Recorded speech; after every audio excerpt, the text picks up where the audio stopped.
Hello everyone and welcome to a new discussion. This is the second last discussion of this 60 lectures 30-hour course.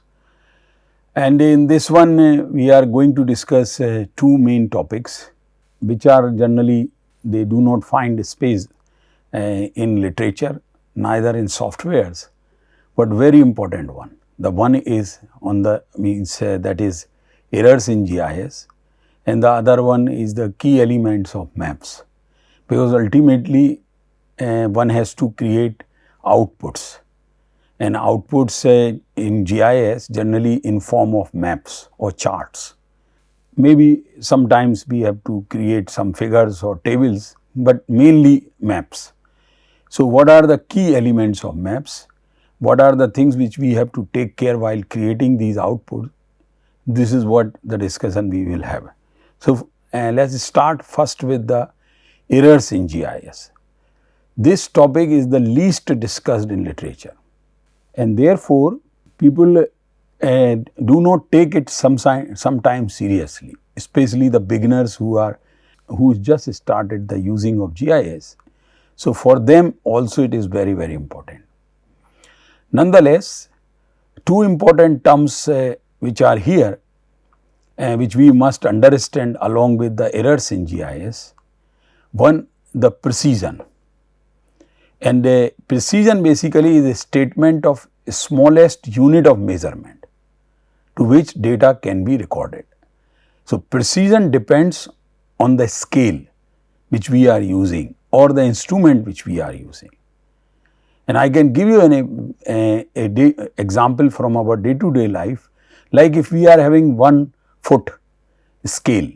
On one side we are having, generally this is what the practice is, at least in India, that on one side you would have inches, another side you would have centimeters. So, you know that against 1 inch there are only 10 divisions, but against 1 inch it is 2.5 centimeters and 25 divisions, because it is 25 millimeters. So, obviously the centimeter scale on the same foot or scale we are having which is having more precise or precision. So, precision is a statement of smallest unit of measurement which can be done or recorded by an instrument. And another term which is accuracy, people many times take it synonymously, which is completely wrong, because these two terms are completely different. As you can see that accuracy is a statistical concept. Basically, it says that it states that the likelihood or probability that a particular set of measurements are within certain range of true value. If you recall your schooling days, and especially the physics experiments, our teachers used to say, measure or do this experiment 5 times, then take an average.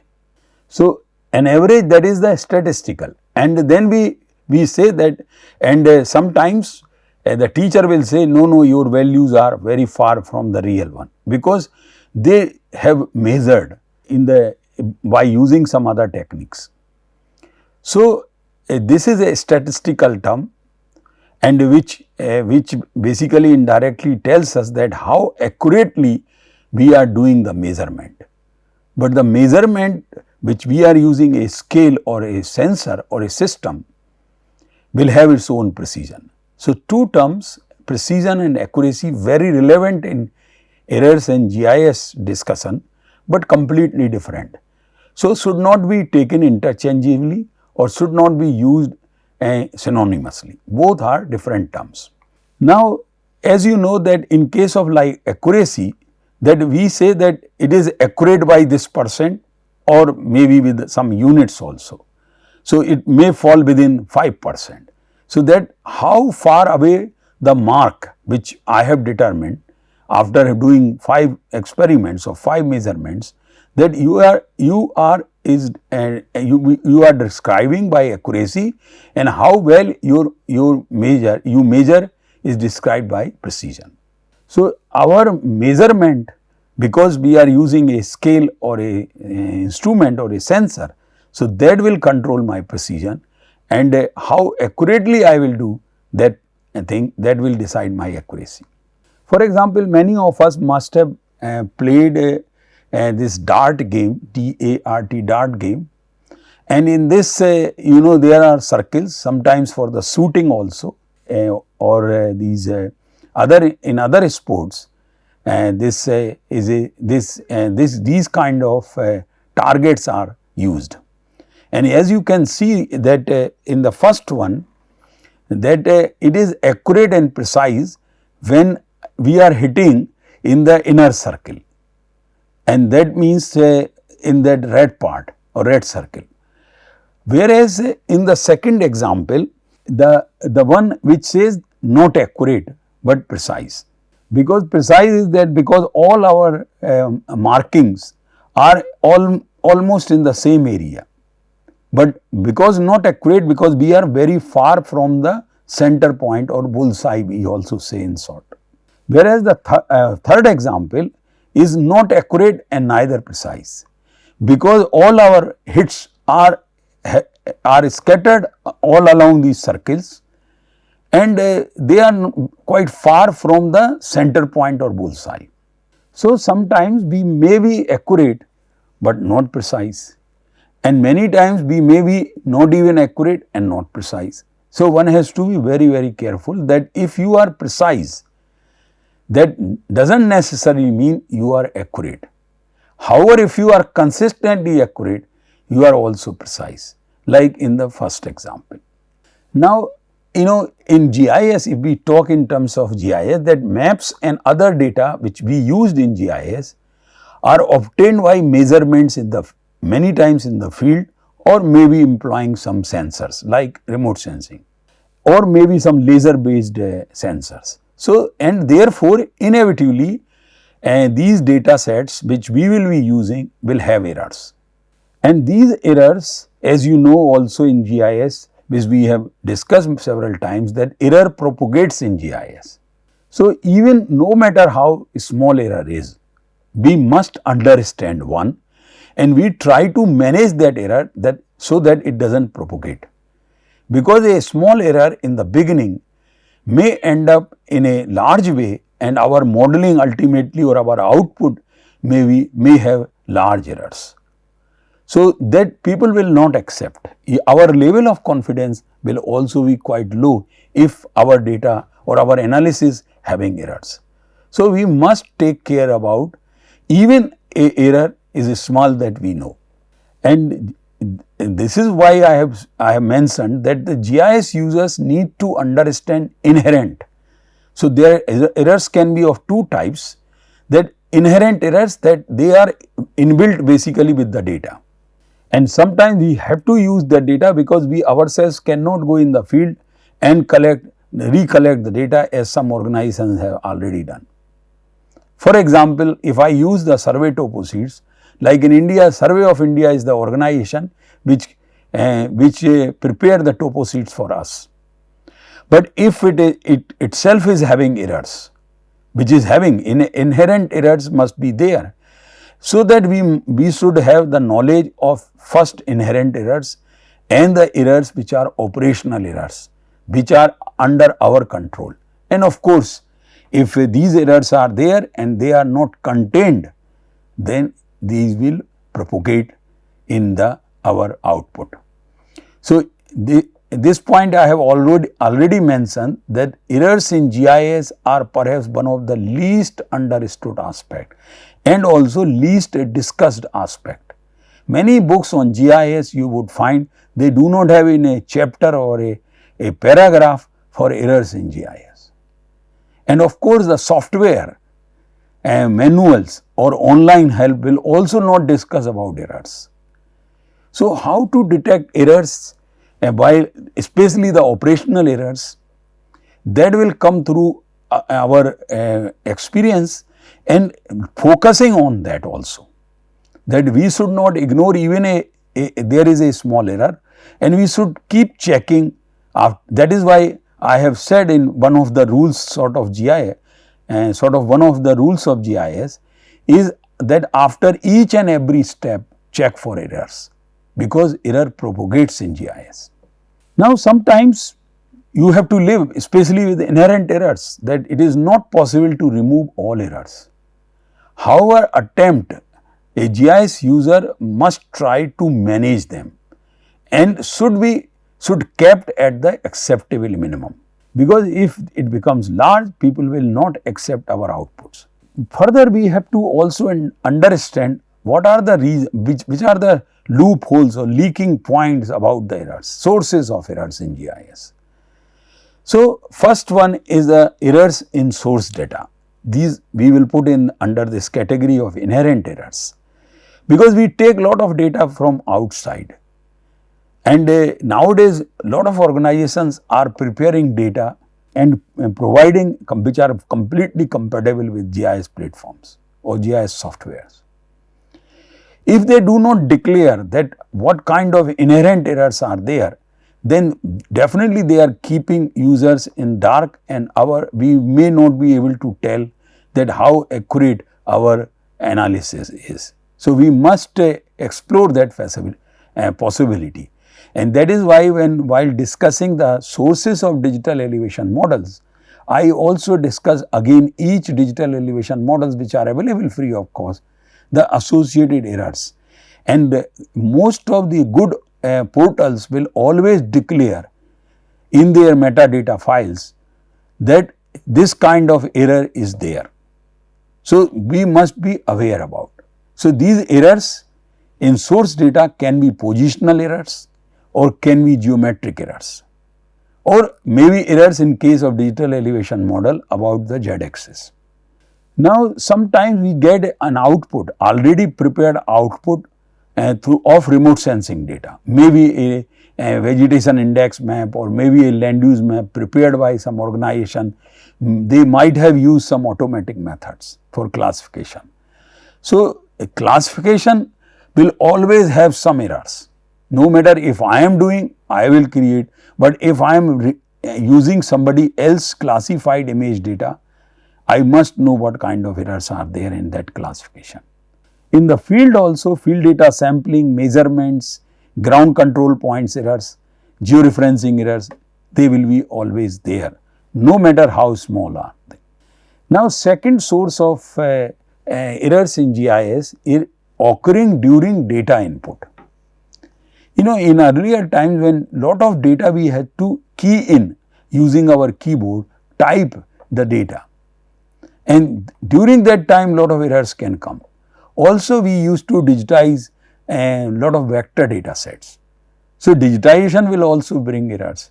So, if even today we have to do it many times. So, if I do the digitization, then there can be mistakes by the operator, or there can be errors ultimately in form of errors because of my screen is not having very high resolution.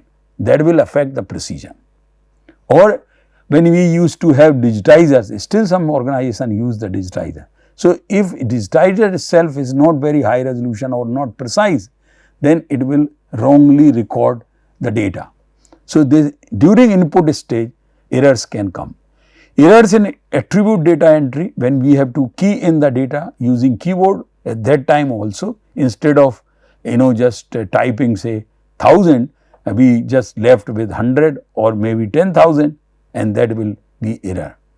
Now, errors due to wrong band identification of remote sensing data.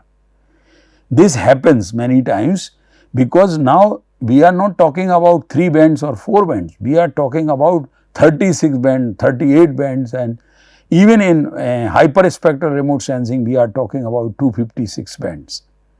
So, if we have to handle so many bands of remote sensing data, then we must take care about that we should not wrongly identify band, because each band is representing different part of EM spectrum. So, therefore, the identification of bands should be also very careful while bringing into our GIS database. Now, third types of errors in GIS are data in storage, errors that due to limited precision. I was supposed to type say 100.58 and I just left 100.5.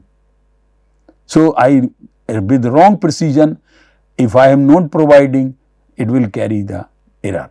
So, due to limited precision with which coordinates and other numerical data are stored, especially this precision issue will come with the coordinate. So, precision means here that to how many places after decimal we will keep the data. Format conversion, because any conversion from one format to another, while discussing vector to raster and raster to vector, I also mentioned that these conversions are not fully transparent. That means, whenever you convert from vector to raster or raster to vector, you will introduce some errors, and these errors may create wrong outputs for you or erroneous output. So, whenever we are doing format conversions, we have to be very careful that we keep the errors at the minimum. Now, fourth source of errors, that is the data and during the data analysis and manipulation. So, when we are doing the analysis, if we are not taking care, we may introduce some errors in our results. For example, propagation of errors during map overlay, because when you are doing map overlay of multiple vector polygon maps, for example, then the result a map will have hundreds of polygons, may have, and then if something is wrong in one of the input maps, then the error will propagate in my output map. Errors due to incorrect use of logic or equation. When we use these map calculators and try to perform these overlay operations even on the raster data, if we have not put this logic or equations correctly, obviously we will have wrong results. Now, errors arising from interpolation, because interpolation will always introduce some errors, especially when it is doing extrapolation where observation inputs are not there. So, we have to be careful that how much extrapolation a map is having, a surface is having. And the final one is the errors in data output and application. This is the fifth source of error. Now, that means the cartographic errors due to the limitations of output devices, that my output device does not have a high resolution, and therefore, it may create, though up to analysis I have done everything on a very high resolution, but output is on the coarse resolution. Incorrect or inappropriate application of GIS product. There cannot be a application of GIS, but unnecessarily we are employing GIS to create certain products, and that may also bring errors in our outputs. So, there are various sources of errors. Now, here as I also touched that this detection of errors will come only when we start using GIS extensively, that means through experience only. But if you follow that rule that after each and every operation in GIS, I will be checking errors, and if found, I will try to minimize or remove errors at that stage and will not leave for others to remove. That will allow us to maintain the errors or to their minimum level. Secondly, we must learn how to detect errors, and that by whenever you get a data set from any source, how reliable that source, we must apply our intelligence and try to check the data. For example, if I have to check my georeferencing, then I can check now using Google Earth, and assuming that Google Earth is the standard one. So, georeferencing errors can very easily be checked with Google Earth, that I will export my output file, whether it is a vector or raster, into KML or KMLZ, and then I will try to overlay over Google Earth, and if it fits where it is supposed to be, then that means my georeferencing is accurate. So, similarly, for many other operations, we have to invent our own way of checking errors and managing errors. So, therefore, it is very important, because the reliability of output will tell that how best the GIS works and what GIS can produce. If outputs are having lot of errors, people will not accept easily. Now, the second part of our discussion is that what all good maps should have. Very basic things, but again these are not discussed in the books, neither by the softwares, neither helplines. Generally it is not discussed at all, but these are very important things because everyone does not have the training of cartography. So, basic concepts of cartography, if they are applied in GIS, then we will not have that problem. So, regardless of cartographic style or content, most maps should have the following common elements, and I call them as map elements. Map elements, that these are the golden rules of cartography. The first one is the title. Each map should contain a title. Generally, we bring the title at the top, and that title should easily identify as what is the map is containing. It should also include a little descriptive text as the location and purpose of the map, and that may go as a caption of the figure or map. So, title of map and captions both are required, then it will be a complete map.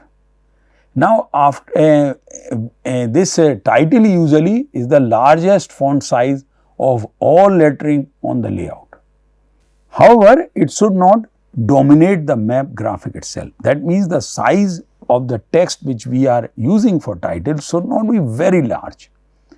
So, one has to be optimize the size, and if the map is thematic, generally which are in GIS, the theme should be included in the title. For example, land use map of the study area of this 1990. So, we have declared in the title that this is the land use map of that area, and the year also it is inbuilt in the title. And the title may or may not be in a box, because that does not need to be at the top of the page, though generally this is the practice which people follow. But if a space is not there, sufficient space for the title, we can bring the title in other positions, but generally it is kept in the top. Now, the second map element is the scale, and this scale indicator is very, very important, and one should not use the ratio scale, because if I use a graphic bar or scale bar and saying that this is 0, this is my 10 kilometer, if that map is reduced by the publisher or by anybody during photocopying even, the scale bar will also reduce accordingly, and there will not be any error in the scales. But if I write that 1:20,000 and a map is reduced, that the number 1:20,000 will not change. So, that will depict completely wrong scale. So, ratio scale should never be used in GIS. Always use the graphic scale bar. Because the reader or user of those maps should determine the relationship between a unit of measure on the map and the unit of measure in the real world. For that purpose only we are having a scale. That, for example, if scale is 1:, like for a topo sheet 1:50,000. So, here what it tells that 50,000 units of your map, 50,000 units of your ground are equivalent to 1 unit in map.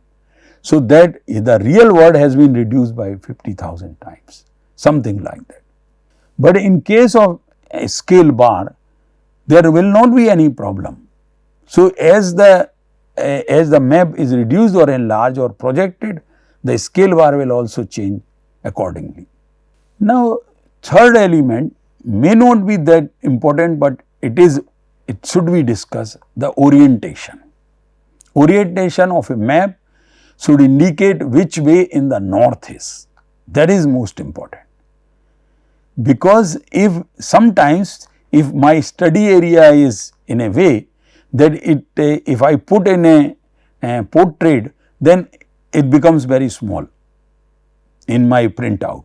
So, I would like to make it in landscape, and therefore, I might be requiring to rotate the north. So, we must take care about this orientation part of my map. If north has been rotated, it must be mentioned. Even if it has not been rotated, it must be mentioned. So, north, putting a north symbol is always an essential part of a map. So, this is done, as you know, by using a north arrow or a compass rose, and orientation may also be shown by graticules or grid marks through a grid which is latitude longitude grid. So, even if you are having latitude longitude grid or marking on the boundary of the map, margins of the map, still you should provide the north symbol. Because as I have just mentioned, that the convention that the north is always on the top page, but if space is not there, does not matter, it can be put elsewhere also. But normally people will put in the top side of the map, maybe on the left side or not, right side, does not matter. Now, the fourth key element of map is the borders, or also in some software literature you may find a different term which is called neat line. So, border basically identifies exactly where the mapped area stops, that decides the boundary of the work or study area, and the border is often the thickest line. Like title is having the largest font size, same with the border. Border is having thickest line on the map and should be closed on the edges of the mapped area. So, you are having basically a box. Now, this distance between map and the border should be the same on all sides. That means the border should be in a balanced position, and there can also be border around the entire map layout. That means enclosing all groupings at the title, legend, text box, etc. And both of these borders, generally it is always that only one border should be put that defines that this is what the area is, and inside that everything can come, title, legend and other things, even north symbol, scale, bar and other things. So, both of these borders are sometimes referred to as a neat line, and in addition there is sometimes a thin additional line just outside the border, and this may be accounting and ideally making it more visually appealing. So, that is part of the decoration. I would prefer that one should not spend much time on decoration, but one must spend time to keep all essential elements of the map before printing, and also should always focus on the accuracy part. Now, the fifth key element of a map is the legend. Now, there are two terms people use sometimes interchangeably. One is legend or another one is index.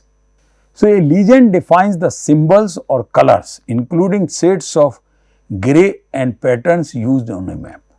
So, index you use generally, but there is no sort of written explanation or rule is, but legend is used when you use the boxes or symbols or colors for depicting certain areas, especially in polygon maps. But index is used when you are having line data, polyline data, point data. There you use the word index.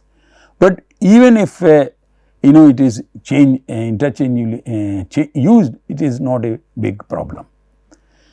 Maps do not, because sometimes both things are together, legend and index. So, why to create two different titles, that one is legend, index? Basically, legend is also index. So, maps do not need legends if the symboling is not common, and simple as to be easily understood by the reader or by the user. See, though there is a lot of standardization of the symbols or symbology which is used in maps, especially the many softwares have implemented symbols of USGS, United States Geological Survey, which includes all kinds of symbols. But those symbols may not be used in different countries. So, basically there is no standardization or there is no word agreement for symbology. Nonetheless, one should try to use symbols which are easily understandable to the users and should be logical as well. And however, it must be clear that each marker or line type, weight and pattern represents. Because somebody may be using different line types, dashed line, dash point, dash line, a thick line, continuous line, and how thick and thin it is, and what is the pattern. Because for many geological representations like thrust or faults, we use different symbols along a line. So, these things must be taken care, whether if it is north dipping thrust, then the arrow or the triangle should be indicating towards the north. And legend does not need to be labeled legend. There is no need because it is already there. So, the more complicated the symbology on a map, the more important the legend becomes. How people will read? They first have to check, like if you go through a Survey of India topo sheets, in the bottom right and bottom left, it is full of legends. So, it tells all the symbols which are being used in topo sheets. Though sometimes those symbols you may not find, no feature you may find which is shown in the legend, but these legends in say 50,000 scale topo sheets are common throughout all topo sheets. But here in GIS that may be a different scenario. What the purpose here is, whatever present, a red line present, a red and dashed line present, a circle is present, a triangle is present, or a color filled polygon is present, or a color symbol filled polygon is present, the reader must know what these things are being represented, for what these are there. So, that one should be there. Colors generally we should use again carefully, judiciously, that for example, if I am showing a dense forest, then I should not show in red color or grey color or brown color. Then a dense forest should always be shown with the green color. So, these basic concepts one must remember. Another an important one is the map credits of any map element or any map. If I have taken map of somebody else, I must provide the credit. If I have used the data of somebody else, then I must mention that one also, maybe in the caption, or preferably if there is a space and if the map is not getting cluttered, within the boundary or within the neat line we must mention that what is the source and to whom you want to give credit for that map.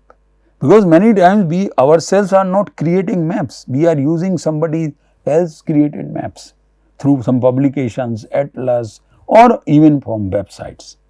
So, we must provide that source from where this thing is coming.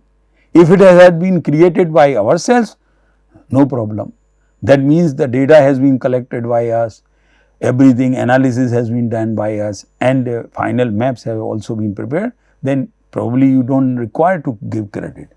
But if many things have come from other sources, the credit must go, otherwise it will fall in the plagiarism case of cheating or copying. So, source of data that will also save you, and that especially on thematic maps. If I have taken the say contour lines, then I must mention that these contour lines are coming from survey topo sheets. If I am using some forest cover information, I must tell that it is coming from there. And for large maps, generally this is also a practice that who has prepared that map, the cartographer, name of the cartographer is also mentioned. And other good practice is to put the date. So, we would know when it has been created, because these are, though may sound very small suggestions, but sometimes these becomes very useful. And therefore, one should keep remembering all these things. Not only the when map has been created, but the source, the data, age of the data if possible. That will also help many people, those who would use your outputs, that what was the time of the data collection. And then projection, because this is one part or one information which is generally missing, in which projection your map is, because there is no standard one, and each country is having their own map projections. So, if I am preparing a map which is covering many countries, I must mention, even if it is of my own country, I must mention, because in GIS we can change from one projection to another quite easily. So, the projection information should also be there, that this map has been projected to this end. Now, another important one, and that if I have prepared a report, then each map should not have a inset map or locator map, but at least the first map should be having a locator map. It will tell us that which is my study area, say within India. So, you just put the boundary of India and boundary of states, and within that you may show in form of box, and that locator map can go inside that your neat area within the main map in one of the corners. So, this locator map or inset map is required. If a map like Whatcom country should be an inset map of Washington showing the location of Whatcom country.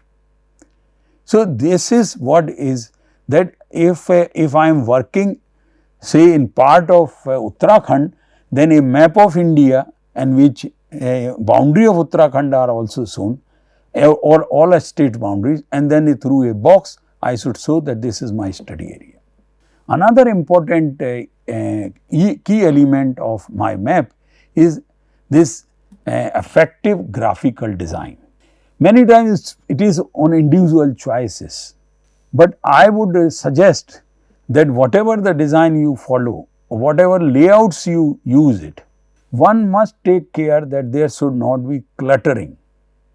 Unnecessary information should not be put, but essential informations or essential elements should not be de-emphasized or avoided, because people will accept or appreciate if map is having accuracy and all required information.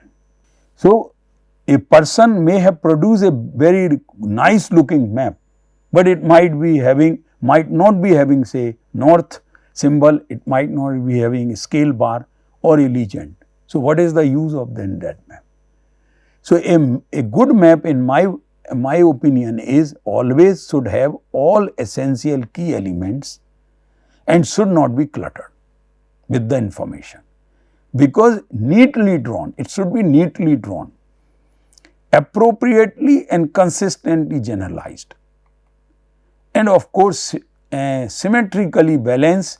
That means on one side within the neat line or within that box, it should not be cluttered in one corner.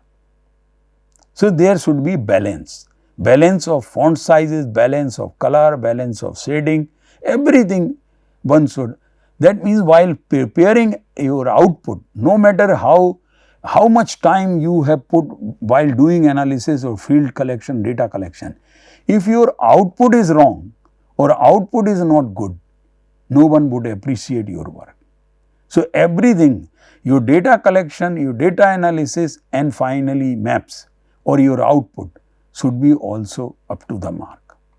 And without, as I have already said, that without unnecessary cluttering of the map. Keep it simple.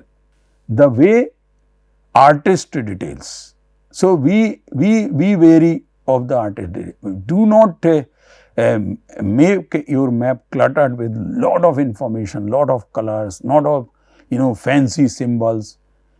These will not be appreciated at the end of the day. Now, the ninth one in this key elements is the visual hierarchy.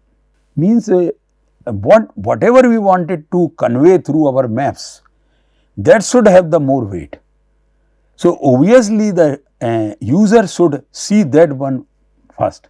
If I am, say for example, if I am keeping very large or red color title for my map, but whereas my map is in a very small size, an index map is very big size, that means the balance is missing. So, visual hierarchy is also not followed. So, a hierarchy of symbology should be used for the lettering, that means writing, line weights and shading. And more important features are typically larger. Whatever you want to emphasize or whatever the important thing you should emphasize, and the other informations which supposed to be there should be there, but they should not be emphasized too much by creating their large size or having some fluorescent colors or attractive colors. And at the same time, do not overweight or underweight features. Therefore, that means the balance is required, and that one will learn only through experience and seeing others' work also, especially the published one. So, if those who are in the research domain or education domain, they can see the publications of people, how they publish. And one more point here is the purpose. For what purpose that map has been prepared. So, all maps should have a purpose, and which should influence every element of the map and the map layout. And one should be able to clearly articulate the purpose of their map and should keep the audience or users or the client who the maps is being produced for. So, one should keep the target, who is going to use my map, what is their background, and how good my map should look. So, if it is not looking good for myself, then you can assume then others may not appreciate. So, very neatly designed, very balanced one, and emphasize the point which is your real output. Rest you can keep because they are supposed to be kept. So, if you take care about errors in GIS as we have discussed, and also take care about the map elements, one can really produce very reliable and very good outputs. So, with this I end this discussion. Thank you very much.